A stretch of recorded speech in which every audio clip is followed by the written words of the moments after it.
Hey man, what's going on, Goose Sports? Man, has what a weekend! What a weekend it was. As LSU has punched their ticket to Omaha as they sweep West Virginia. They beat them. They beat them in game one and game two, so game three wasn't necessary. But LSU goes on to Omaha as the first time since 2023. That's when they won the national championship last. As last year they missed out on Omaha, they lost in the regionals to North Carolina. But LSU was able to beat West Virginia in two games. Saturday's game, they won 16-9. A lot of runs scored in that game. LSU had two grand slams and also a three-run home run. As Cade Anderson didn't have his best stuff, probably one of his worst outings of the season, but he did get the win as he went 7 innings, gave up 9 hits, 7 runs given up, struck out 7 and walked 2. And then DJ Premu pitched a third of an inning and gave up no stats. And then William Schmidt came in, pitched 2/3 of an inning. He really struggled. He walked two. He walked two, gave up 1 hit and 2 runs in 2/3 of an inning. And Rizzi came in and closed it out in the ninth and got 1 hit and struck out 1. So William Schmidt didn't pitch really well Saturday, and Anderson was a little shame. Anderson was a little, it wasn't his more dominant self. It wasn't his dominant self that he usually is. Go over to West Virginia. Griffin Kern started. He only went 4 innings. I thought this was a mistake. I thought they took him out way too early, and then it just snowballed for West Virginia because the relievers they brought in just couldn't stop LSU's bats. As Griffin Kern went 4 innings, 2 hits, 4 runs. Struck out 3, walked 1. Then Glasscock went. He didn't get an out. 2 hits. I'm sorry. He walked 2. He up 2 runs. Then you had Furman for West Virginia. He came in and only gave up. He did give a hit. 3 runs given up. And then Hudson gave up 3 runs. Luke Lyman gave up 4 runs. And as a whole, they walked 8 batters. I believe they hit 5. I think they hit 5 batters on Saturday. So as a whole, their pitching let them down in this game because it was a close game up until they took their starter out, and then the relievers just couldn't get anybody out for LSU. LSU just pounded the hits. And let's go over the scoring in game one. As actually West Virginia started off the scoring as Reinhardt had an RBI ground out in the second. But in the fourth, Curiel hit a 3-run home run. In the fifth, Milam had a grand slam. And also in the fifth, Curiel got a base hit with it that scored a run. Stanfield got a 2 RBI single, and it was 10-1 LSU. But then West Virginia came back. In the sixth inning, they scored 4 runs in the sixth inning as King had a single that scored 2. Swain had an RBI. And then Kresser had an RBI. And it was 10-5 going into the bottom of the sixth inning. And that's when things started going south for West Virginia. As LSU put the pedal to the metal and pulled away in this game. As Curiel walked with the bases loaded, got a run. Larson also walked with the bases loaded, got a run. Made it 12-5. And then Pearson hit a grand slam home run that just put the game out of reach. Made it 16-5, and then but West Virginia did come back, and they scored 1 in the seventh and 1 in the ninth to make it 16-9, and that was the final score. But all in all, I mean LSU it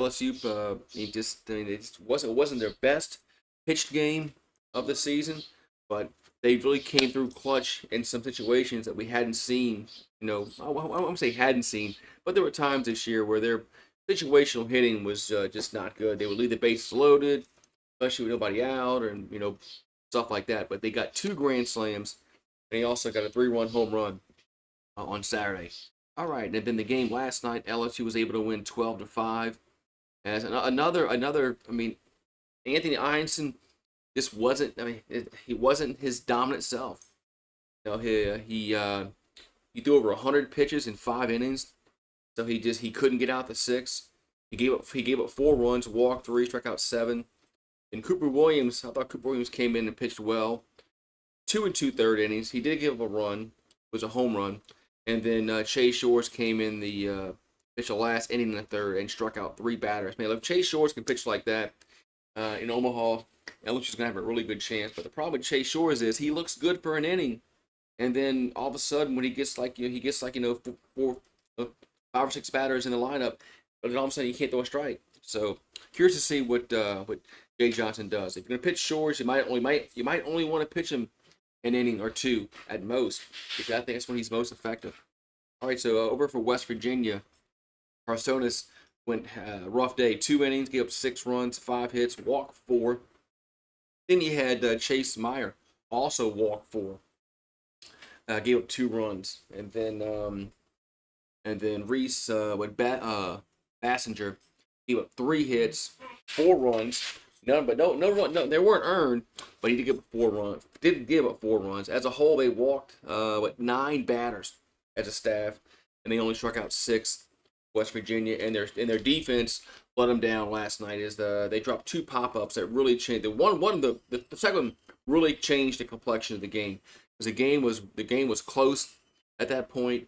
And I mean, you can play the what if game, but it was a 6-4 game at that point. LSU was leading 6-4, but it put some guys on base. LSU was able to capitalize, as we'll go over in the scoring. But yeah, West Virginia's pitching let them down this weekend. And I think their defense really let them down last night, as they dropped 2 pop-ups, and he also the first baseman he probably could have dug that ball out from a throw to third to first, and it just wasn't good defense by West Virginia last night. All right, so LSU scored first in the top of the first inning, as Brown got an RBI, reached on a fielder's choice. And then in the second inning, LSU came and scored 4 runs, as Milam had a 3 RBI double, make it 4-0. And Brown singled in the second, made it 5-0 LSU. And then Jones singled also in the 6th. I forgot they scored 5 runs in that inning. And it was 6-0 Tigers after 2. Looked like the Tigers were just gonna start pulling away, make this game easy, especially with Einstein on the mound. But West Virginia's credit, they hit the ball. I thought they hit the ball really well this series. But it was their pitching and their fielding let them down big time. In the 4th inning, they came right back and made this a 3-run game, as White homered, and then Lumpson also they had 2 homers. They had White homered and Lumpson homered, and it was a 6-3 going to the after the 4 innings. And then in the bottom of the 5th, they got another run, as White singled, and it was 6-4 LSU going into the 7th inning. That's when things started snowballing for West Virginia. Is they misjudged a pop up that'll allow a base runner, and then LSU capitalized on that, as Stanfield singled, which scored a run to make it 8-4. That was when the bases were loaded, and then Fry reached on a throwing error. That was a throwing error, but it was the shortstop actually. I thought it was the third baseman. It says shortstop here, but it was a throwing error that allowed a run to score. It could have been another out. There was 2 outs, huge 2 outs missed in the 7th inning for West Virginia that really snowballed, made this game just go turn LSU's favor. So it was 10-4 after 7, as Milam got another RBI. Milam is really coming on strong this regional. I think he played really well. Yeah, he played pretty well in the regional, the first regional and the super regional. I think Milam's starting to hit the ball better, which is good, because LSU's going to need him. All right, so and then of course Brown also hit a homer deep center field. That ball was crushed. It was 12-4, and then in the 8th inning, Reinhardt homered. He crushed that ball to left center, and that was the final score, 12-5. So LSU goes to Omaha. They'll face Arkansas on Friday. Hasn't been determined what time. I think it's either 1 o'clock or 6 o'clock. So 1 o'clock or 6 o'clock on Friday. Hopefully it's 6 o'clock. Hopefully it's 6 o'clock. I like those. But it's Omaha. It's not like it's going to be like 100 degrees outside, not like Baton Rouge. The heat probably is not going to be too much of a problem up there, but it could be, I guess. But I don't think the heat and humidity is going to be a big of a problem up there. But hopefully there's no weather delays. Weather delays have really irked a lot of LSU fans. This is the way LSU handles the weather delays, where they don't say nothing. They just, okay, there's a weather delay, and then they're silent for like 2 hours. And that's the problem. The problem is not most of the weather delay, just the way the LSU handles it. So anyway, I digress. LSU goes to Omaha, guys. What y'all thinking? Are we gonna get number 8? I think we got to pitch a little better. I think Ianson and Anderson. Hopefully they got their bad starts out the way, because gotta have them pitch well. Have a good one. Go Tigers.